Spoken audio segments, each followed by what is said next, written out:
All right, and welcome back, everybody.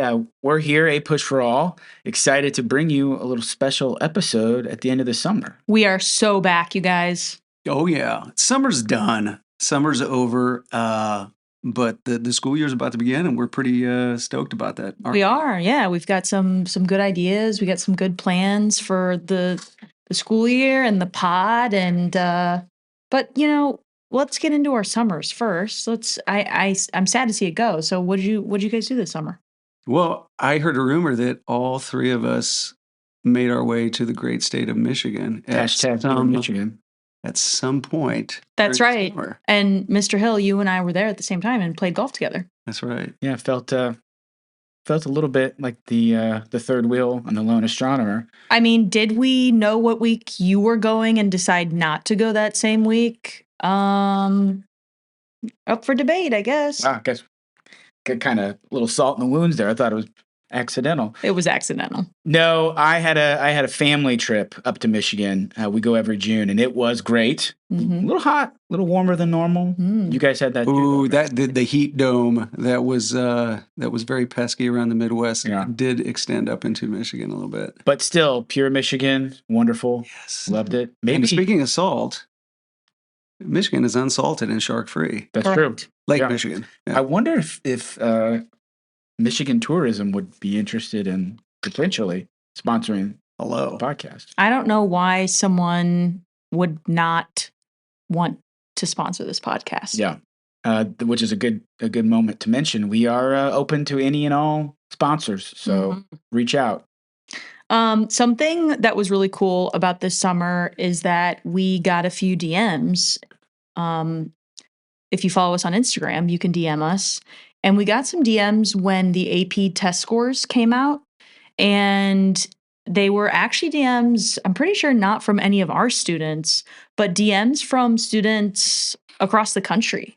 And I'm really not kidding. I know it's hard to believe that we would be serious about something, but this is not sarcastic. We really did get messages from kids from a few different states saying, how much they appreciated the podcast and how much they thought it helped them and how excited they were about their score. So that was actually really fulfilling. Yeah. And if you look at the analytics of our listeners, we actually had a ton of listeners. Our audience grew when we did those review episodes, especially when we brought in that special guest, Chris Saxton. Yeah, there's something special about that guy, that's for sure. I think he's, and in more ways than one, but yeah, I think he was responsible for turning us nationwide, or was that of our own doing? That's of our own doing. Yeah, I think we're pretty clear on that. And if anything, we kind of gave him a platform. Oh, that's true. But it was really cool to see so many people listen in.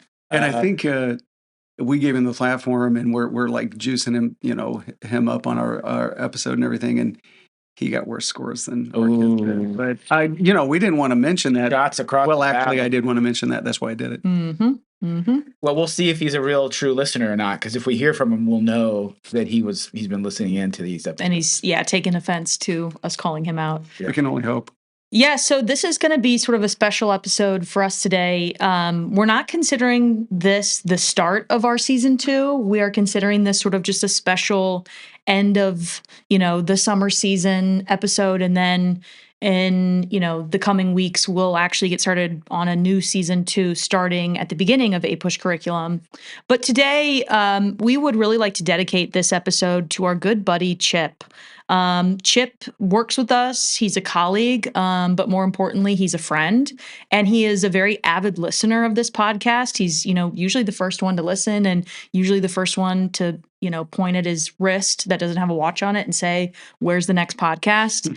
And our buddy Chip has been going through some health stuff this summer, and we've been thinking about him a lot. And when we think of him, we really think of the word resilience. And that's an important word for anybody facing challenges, whether it be health or, physical health, mental health. But also, I think that's an important word for all of us to be thinking about at the beginning of a new season of school. And there are going to be a lot of challenges in this new school year.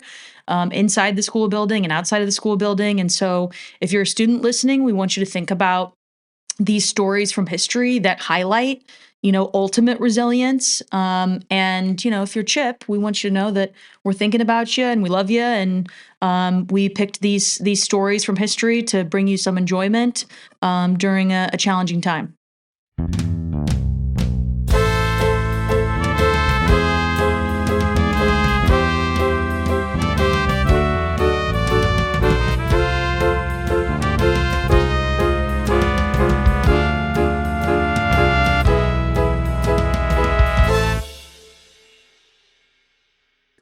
Picture it. December 1777, Valley Forge, Pennsylvania. The Continental Army has marched into winter quarters after a string of defeats. The air bites at the skin. Snow mixes with mud. Soldiers have no shoes. Their bloody footprints stain the frozen ground.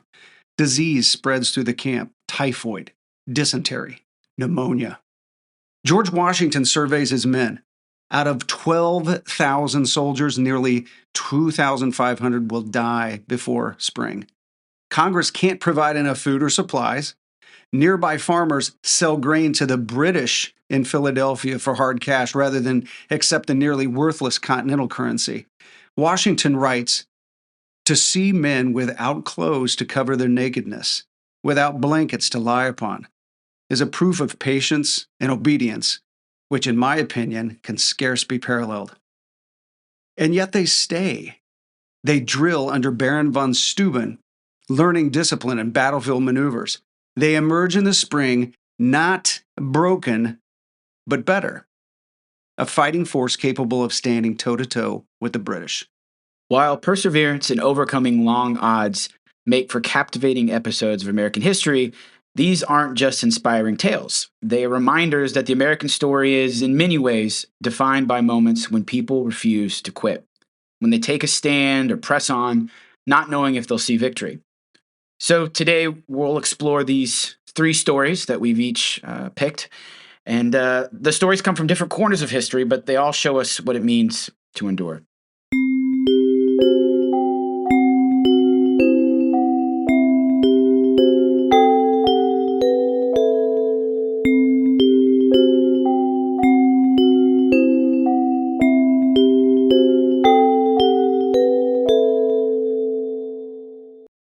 In the summer of 1869, a one-armed Civil War veteran named John Wesley Powell stood at the edge of the Green River in Wyoming Territory, looking downstream toward a journey no one had ever attempted. A passage through the last unmapped stretch of the American West. The canyons of the Green and Colorado rivers, which included the Grand Canyon itself. While Powell's life before this moment was a study in perseverance, he was born in 1834 and grew up roaming the rivers and woods, fascinated by natural science. During the Civil War, he served as an officer in the Union Army, and at the Battle of Shiloh in 1862, a bullet shattered his right forearm, and the arm had to be amputated below the elbow. Ew. That's nasty. That's no good. And as we know, Civil War amputations were not what you might call hygienic. No. They'd say, here's a bottle of whiskey, take a couple swigs and bite down on this bark and good luck. Yeah. If you were lucky, you'd get a little chloroform, and that sort of would help the initial stages. But then you'd wake up and then, your arm's gone or your leg's gone, and then probably gangrene is set in. Well, and then the thinking was, they knew about infection, but they would try to sever the appendage above where the wound was so they could quickly dress it before it became infected. And it was only, haphazardly successful. Yeah. Not a pleasant experience, one would imagine. But here's the crazy thing. Within weeks of his amputation, Powell was back in the field, not because anyone ordered him to. Most soldiers would go home and call it a day, but he went back because he couldn't bear to leave the work unfinished. By the late 1860s, Powell had become a professor and a scientist, and he was obsessed with exploring the uncharted canyons of the Colorado River. He assembled a crew of 9 men, 4 boats, and enough supplies for a 3-month expedition. None of them knew exactly what lay ahead. The maps that existed showed only these blank spaces. I thought you'd make a Taylor Swift reference. Oh, yeah. I was just really actually kind of zoning out as you were talking. Were you zoning out or were you captivated by what I was saying? Yeah, that's what I meant to say. The second one, captivated. Interesting.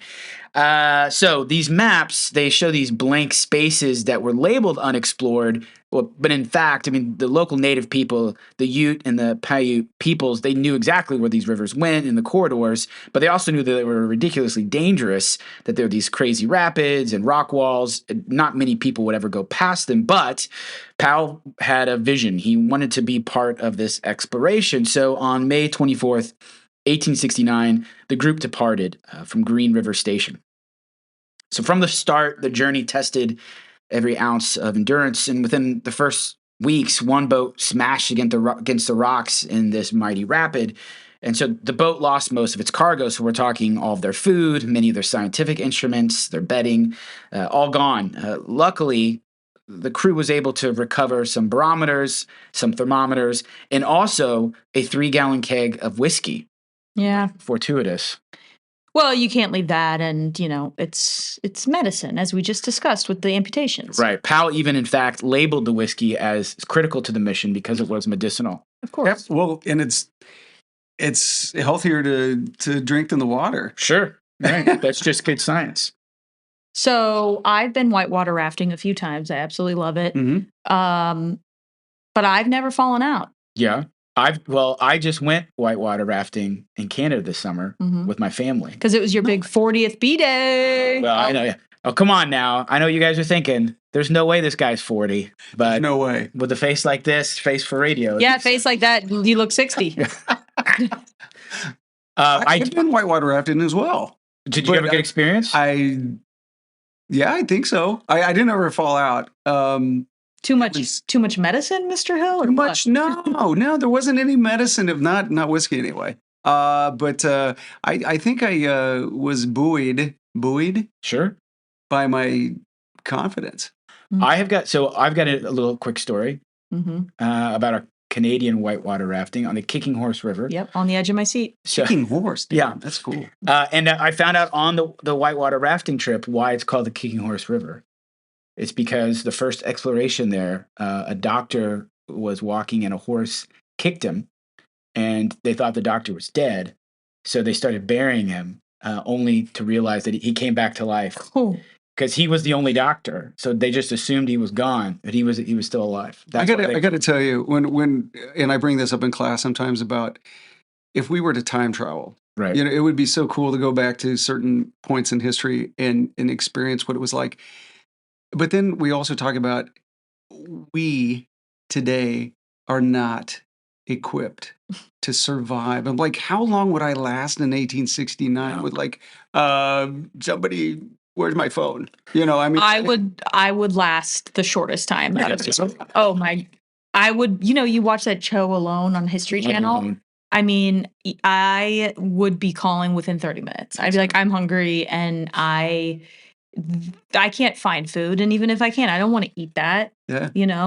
Well, I'm dead. I'm kind of a country boy at my heart, so I'd probably be okay for a couple of days. Right, because remind me where you're from. I always forget. It's a little place called Jackson. Ah, yeah. And you probably heard that song, "Country Boy Can't Survive." Country boy can't survive. Yeah, a lot of people think it was written about you. Sorry, that was in the wrong. That was good. Okay. I haven't told my story yet about rafting. You just don't really look like a country boy in your dry fit polo and shorts and hokas. Don't judge a book by its cover. That's all I'll say. Okay.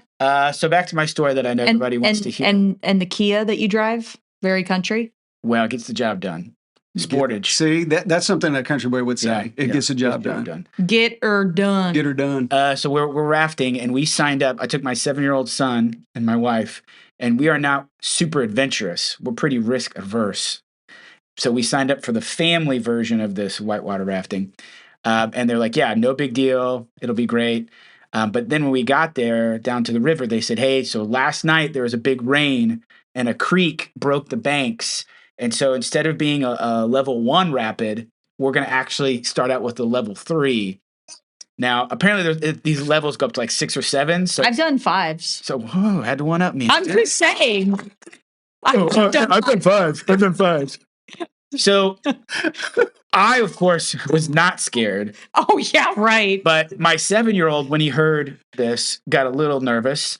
And so my wife and I are up in front, and then we are joined by a wholesome German family. Just wow, this really is like sturdy people. Wow. this would be like the 1860s. Yeah, you have the it Germans was. all going wet. It's like this is a wagon. Yeah. So the Germans are in the back, and they've got 3 kids, and they're all young. And so the guide's like, so normally we have a boat of adults, and so we're all paddling. But since there's only 4 adults and then a bunch of kids, the kids during the rapid had to get down on the floor so they didn't fall out. I had to do that when I was a kid too. When he said that, you should have seen my son's face. The possibility that you could fall out.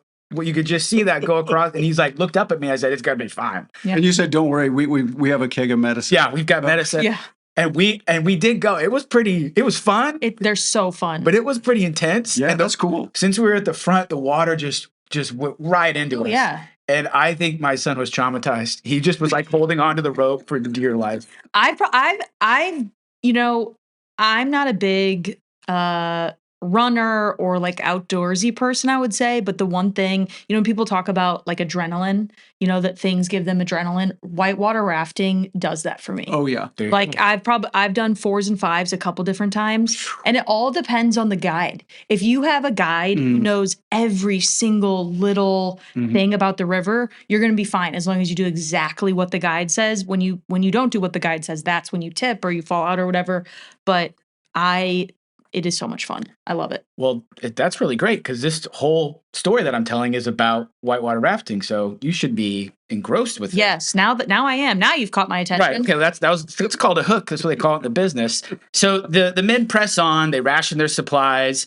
But imagine you are running this whitewater river in 19th century wooden boat, and you're rowing into this blind roar. You've got one arm, right? Because you lost the other one. So you got that one arm just going like crazy.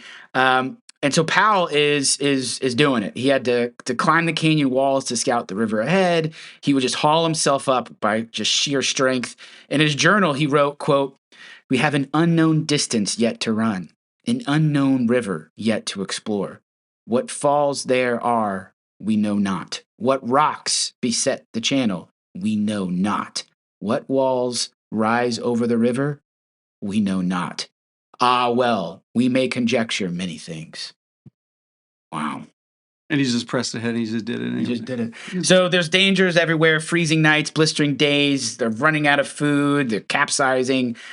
3 months into the journey, people are pretty angry and frustrated. And at one point, 3 men even decided, they'd rather risk trying to go back across the desert than face another one of these rapids.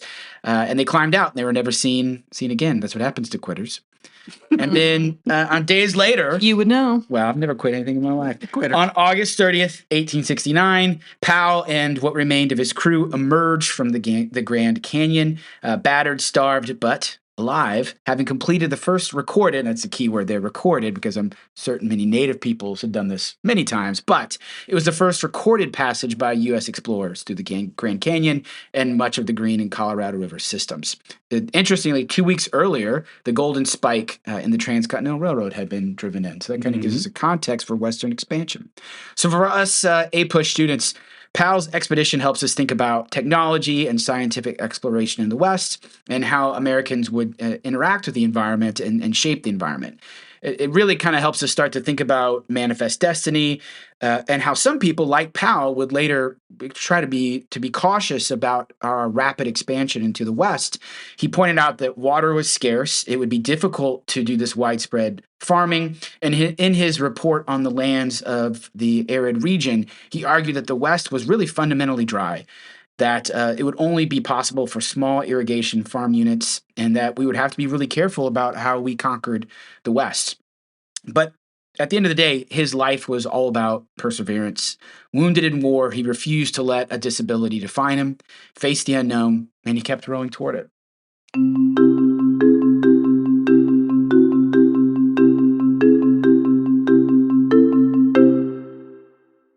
All right. So for my story, I want to set the scene. Okay. You guys ready? Mm-hmm. We're ready. We're going to move from the West. We're going to go back east. Edenton, North Carolina. Love it. Okay, so if you've ever heard of Edenton, maybe you know what time period I'm about to talk about. So it's October 25th, 1774, and British authority is tightening after the Boston Tea Party and the coercive acts. One thing I didn't mention about my summers, I spent a lot of time up in New England, went to Boston a bunch of times, and I went to the Battle of Bunker Hill reenactment, the 250th anniversary, and they actually held it in Gloucester, Massachusetts, right on the coast, and it was the largest reenactment in Massachusetts state history. It was awesome. So cool. Did you get hurt? No, I was just merely a spectator. You were a spectator. Yes. Standing by with your barrel of medicine. Yeah. And so, because the country's interest in the American Revolution is really peaking right now because we're in the 250th anniversary of it. So this is very timely for us. So, going back to Edenton, North Carolina, after the coercive acts, militia drills, and committee meetings, they're largely male affairs, and this resistance toward British rule. But in a waterfront parlor, not very far from, a water place that no one cares about. Is it because you can't pronounce that word? You mean Albemarle? Albemarle. Do people know about Albemarle? Albemarle. Is that famous? Very famous. Sure. Okay. Well, there you go. Anyway, not far from there, Penelope Barker, who was a wealthy widow, very accustomed to managing estates and navigating politics, but informally, not formally, because of course, she was a woman and that was not, thought greatly about back then. She gathered 51 women on October 25th, 1774, and their goal was really audacious for the time.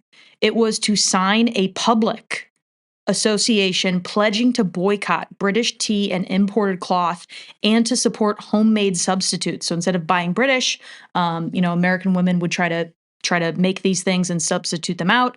And this is not just a quiet whisper in the shadows. This is a public vow, a public document with their names on it. And that took a lot of courage and perseverance at the time because elite women were expected to be arbiters of taste, not organizers of resistance. And signing their actual names, it endangered their marriages, their businesses, their social standing. Women didn't have the right to vote. They had no legal authority. But Penelope Barker, she weaponized the tools that were available for her at the time, boycotting household production, keeping morale high, solidarity with women, and also, just with the movement against the British. And this is really incredible for the time. And, so the women do this, they sign this public declaration. And of course, the backlash comes very swiftly. And in early 1775, a London print shop sold a satirical engraving called a Society of Patriotic Ladies at Edenton in North Carolina. And, you want to think about, if we're AP students, we want to think about the place where it's published. So if I'm looking at this as a document, perhaps on a DBQ, before I even look at this engraving, I'm going to look at the source line. And if I see that it's published in London, but I know that this is about American women resisting British rule, I might think, okay, well, this probably isn't going to be very favorable. Right. And that's a hint for us. So, of course, this mocks the women who participate in this as neglectful, irrational, and even depicts them as really unfeminine. They look manly, they don't look very attractive, and this is purposeful to shame them and, to back them into silence. But Penelope Barker and her allies, they do not recant. They do not back down. They kept their pledge day after day. They drank local herbal teas instead of drinking British tea. They kept wearing their homespun clothes. They kept holding what would be called a spinning bee, where women would get together and they would spin cloth, to create more homespun clothes. And even though shortages were really hard on everybody, they made scarcity into sort of a badge of honor. And famed historian of the time period, Mary Beth Norton, she's noted that the Edenton's women decision to sign openly, quote, asserted a public political identity in a culture that denied women formal political rights. And so Barker herself was recorded as saying, the only way to resist tyranny is to resist it together. And so for APUSH, I think that this obviously gets into resistance to imperial control. It's going to tie into how women are shaping political culture outside of formal institutions. And it's also going to foreshadow later activism by women in issues such as abolition, temperance, and suffrage. And that satirical print, look it up if you've never seen it. Reminder, it's called A Society of Patriotic Ladies at Edenton in North Carolina. If you just Google Edenton Tea Party and you click images, you'll see it right away. But, it's a perfect example for DBQ sourcing. The audience would be British readers because it was published in London. Its purpose was to mock these women. Look at these Americans. Look how uncivilized they are. Look what they let their women do. And then, of course, the historical situation and the historical context. So excited. Historical context would be the British imperial crackdown after the Boston Tea Party.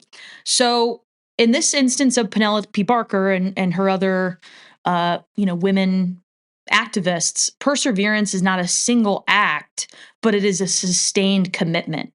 They endured mockery, they sacrificed their own comfort, and they maintained unity in the face of social scorn.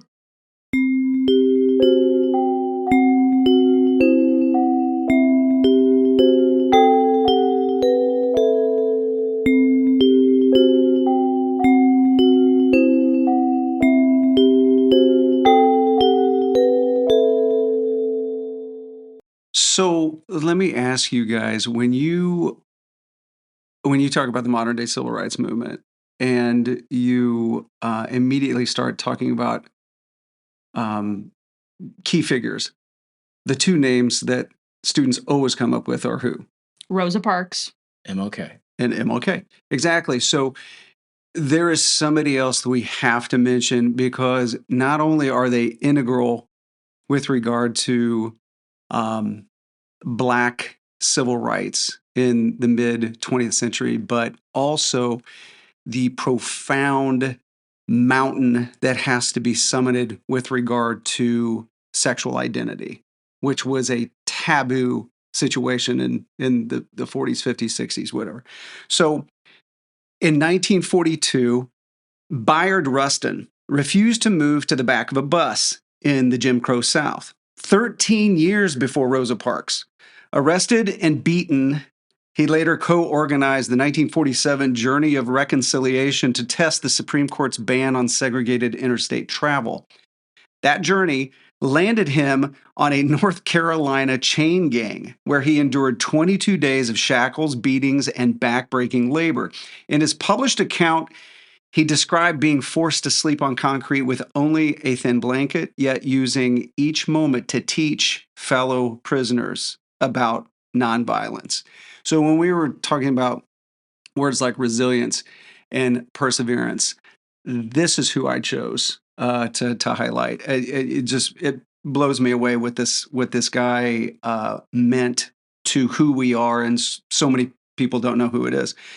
So all of those experiences that he endured, Bayard Rustin, forged him being a key strategist who in 1956 came to Montgomery to help Martin Luther King Jr. turn a local bus boycott into a disciplined movement. Rustin trained activists in Gandhian nonviolence, coalition building, and logistical precision. So when we think of MLK employing nonviolent passive resistance and borrowing all of these precepts for doing that from Gandhi, it's really Rustin who introduces MLK to Gandhi's teachings. So what I'm thinking, if I'm a student, just me myself, I should already be asking this question: why don't we know more about this guy? Yeah. And you've kind of hinted that maybe there's even more to the story that we're going to find out. But hopefully, listeners are thinking, man, I should be familiar with this person. Total tip of the iceberg, but absolutely. Every time I come across, and Bayard Rustin's a great example, but you guys mentioned two others. Nobody knows who these people are, typically, and we should. So by 1963, A. Philip Randolph had envisioned a massive national protest that would culminate in the March on Washington. Rustin was the one who made that happen. In 8 weeks, he coordinated transportation for 250,000 people, arranged staging areas, portable toilets, first aid stations, and a sound system so powerful that it carried King's I Have a Dream speech to the back of the crowd, despite saboteurs cutting the wires the night before. Oh, word of the episode, saboteurs. Saboteurs. Love saboteurs. I don't love the saboteurs. No, we don't love what they did, but the word. The word is a great word. Saboteur. That was good. That was a good word. So he's going to face relentless personal attacks, both from segregationists and from some in the movement, and we're gonna get into why that was. And the big reason here is he was gay, and he was not just gay; he was openly gay. And you think about that. I mean, the stuff that people have to endure today who are gay. I want people to imagine what that was like in the mid 20th century. And on top of that, someone who was black was already considered in most corners to be a second-class citizen. But because he was gay and he had been arrested on quote-unquote morals charges. In 1960, he resigned from a key civil rights role to prevent his personal life from being used to discredit the cause. Yet he kept working, often without credit, because the mission mattered more than him taking recognition or getting recognition for it. The historian John D'Amelio calls Rustin, quote, the master strategist of social movements. And that's saying a lot, when we consider other people that we've mentioned so far, noting that his genius lay in turning lofty ideals into practical plans. His perseverance was the quiet, relentless kind, the willingness to do the unglamorous work under pressure to keep a coalition together to ensure a movement succeeded. So there's this nexus between civil rights activism, nonviolence, labor, LGBTQ plus. I mean, so many things are convening here that are worth talking about. Primary source analysis of Rustin's chain gang essay offers rich sourcing opportunities. We often talk about purpose, audience, and limitations that he would have experienced. So perseverance for Rustin meant enduring physical punishment, public humiliation, and political marginalization, and still showing up every time to move the cause forward.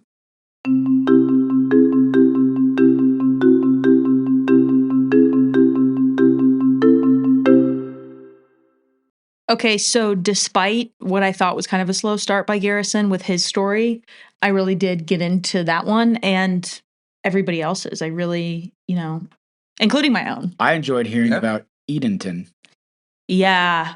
So I've always said it as Edenton, and then, in between stories, Dr. Garrison, of course, pointed out this to me, and we looked it up, and some people say it Edenton. Some people say it Edenton. You know what I would like to see? I would like to get a DM from some student or maybe a teacher from that region and just say, by the way, here's how folks here say that. Now, to be fair, we did listen to a local news broadcast that did say Edenton, but maybe they got it wrong. But that newscast, I could tell it wasn't from there. It was from North Carolina, but it wasn't actually from the town. Okay. So if you are from that area and it is Edenton, just DM us, Garrison is right.